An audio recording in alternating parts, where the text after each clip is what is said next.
Welcome, Internet. Today we're going to be talking about the fear of envy and its impacts in one's life. So, this was a subscriber's request and a very interesting one at that. So, I'm very happy to talk about it.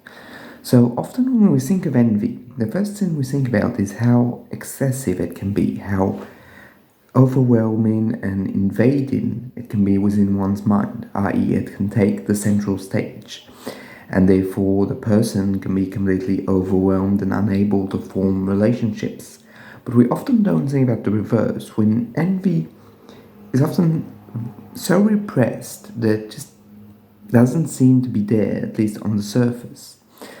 And in certain cases, people can control that envy, that the envy they feel is completely curtailed, and they might be even afraid of feeling it.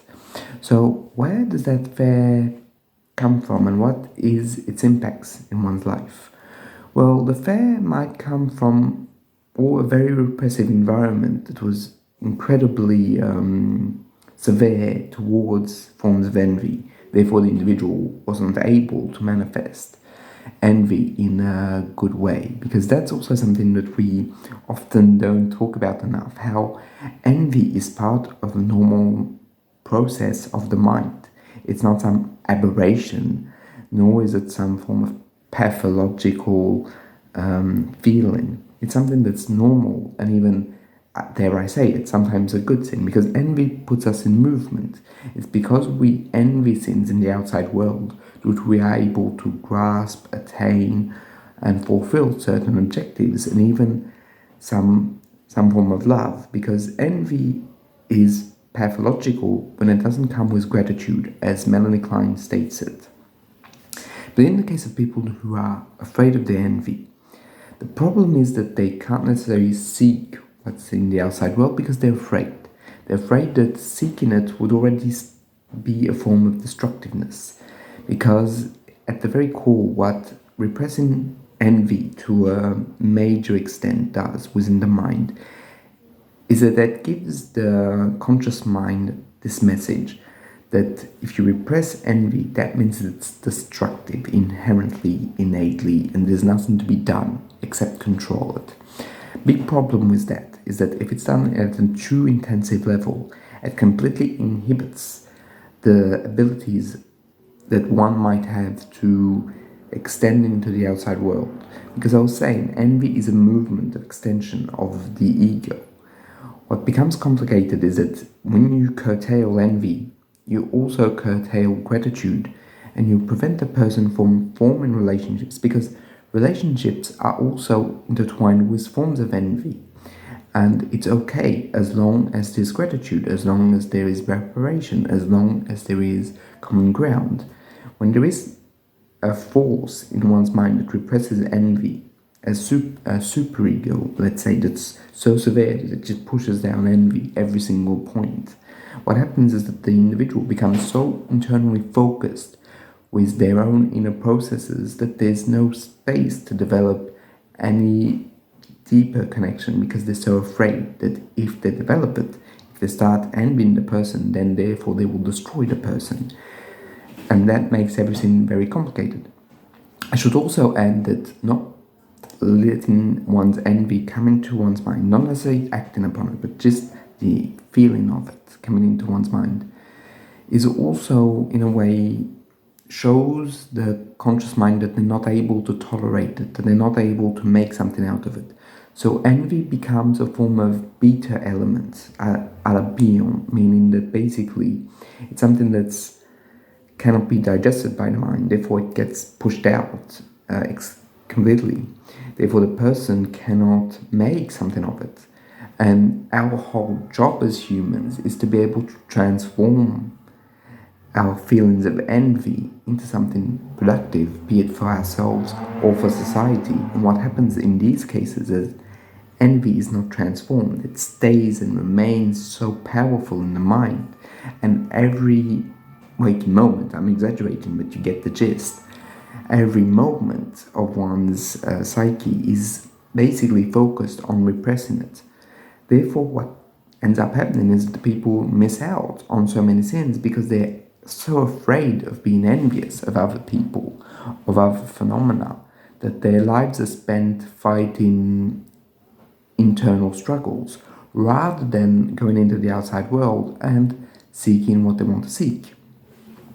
It also comes down, perhaps, and I should add to this, that maybe the other person feels that their envy will not be something that the other,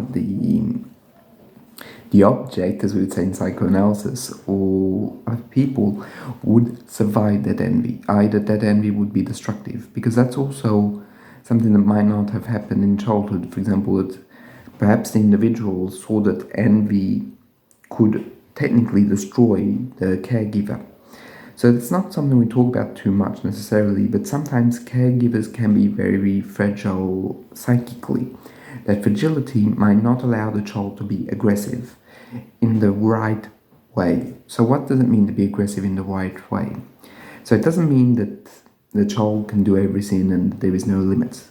Quite the opposite. But it means that at some point the caregiver has to tolerate the aggression but not be destroyed by it, because that's very important. The caregiver has to show the infant that a certain level of aggression is necessary, a certain level of envy, because envy and aggression are tied in, because their envy is displeasurable, therefore there is a bit of aggression, because one has something that we don't have, therefore we have become envious and therefore aggressive. And in that aggression has to be tolerated to an extent. But if it goes too far, of course, there has to be limits. But that tolerance towards aggression might not be there if the caregiver or the environment is too fragile or too repressive.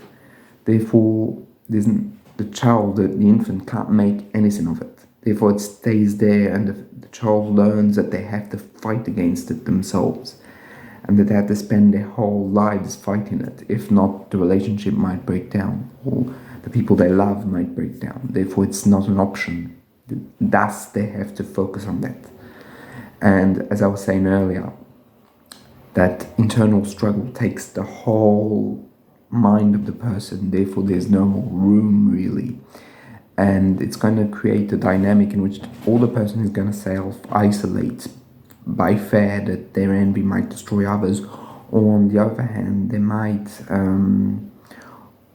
overly adapt to others in even masochistic ways in which they're going to hurt themselves, but that hurt is entangled with the feelings of a superego, i.e. it's okay to hurt because I have envy, therefore I'm punishing myself for the envy that I have to repress.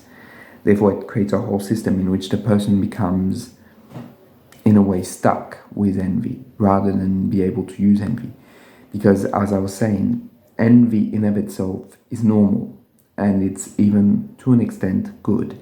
Then it becomes bad when it becomes completely pathological and intense and the person is unable to move on. So in a way, what creates pathology with envy is an inability to be able to transform it, be it because it's too intense, therefore it gets repressed, or because the person is completely overwhelmed by it. Both extremes are bad. So intense repression or intense overwhelmness and intense engagement in envy, both are bad. Often also, and I should add this, often envy in of itself is a feeling that people defend themselves against, often denying it. So with patients, it can be quite hard to point out the envy. You are envious. And often it's, no, I'm not envious. Because it's a very hard feeling to consciously accept that we can feel envy. And even harder to understand that there is a form of envy that is normal and non-pathological. I should also add that there are many defenses against envy. They can be despising someone, they can be the fact of mocking someone, belittling them, basically ignoring them. So there's a whole plethora of defenses against envy. And if envy is fed, there's also a lot of defense mechanisms like avoiding certain situations, being masochistic in order to punish oneself to even further repress the envy. But that in reality it gives the contrary. The more it gets repressed, the stronger it is. So therefore repressing it is not really a good option either, because the more you repress it, the stronger it gets unconsciously, the bigger the monster in a way. So the more you feed it by repressing it, therefore it has to come into light. But it has to come into light, I think, in a secure context.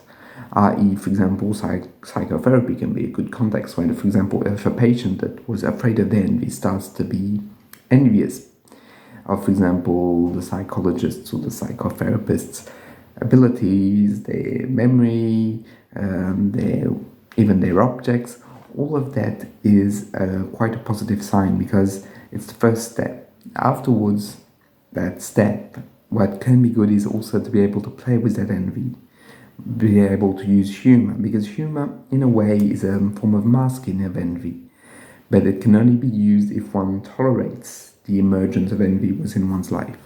So, as I was saying in this video, the fear of envy can be as destructive for one's life as the indulgence of intense envy. Both are equally as bad, but not for the same reasons.